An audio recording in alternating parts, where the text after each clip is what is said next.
So you're an actor in NYC and you're also a photographer, so your friend wants you to shoot their 54 Below show. Let me tell you some insider thoughts on the 54 Below theater space and what you can and cannot do as a photographer in that space. First, obviously, you want to talk to the producer who is putting on the show that evening.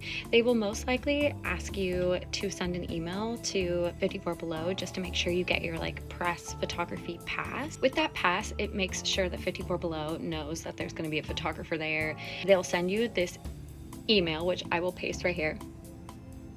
You could definitely screenshot to read. So one of the very interesting things about that space is that there are only 2 designated space, little areas that you can stand as a photographer, which when I first went, I was lucky enough that my friend kind of brought me to their dress rehearsal so I could really look and see where those spots were, which was really helpful so I could tell what lens to bring. And that is my number one hint or tip for you, is that the 54 Below space is pretty far depth wise.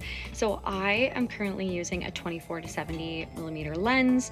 It goes down to 2.8, and honestly I wish I had a more longer lens to shoot with. I'll put some photos of shows that I have taken in the past right here. You can see that it's just far away. I would recommend, if you're a producer and you want photographs at 54 Below and you're asking photographers, maybe they haven't shot there before, to make sure they have a lens that really can establish maybe a solo hero shot of each performer, if that's something you're actually looking for, and not just big wide group shot. Totally makes sense with the space and everything. There's so many waiters and staff running around and trying to do their job, so as the photographer you don't want to get in their way, but the 2 spots that they do offer you to shoot are kind of tucked away in the back and kind of far. If you are a photographer going into that space, it is really nice to have the zoom lens and to make sure you can get up close and more wide shots in the space.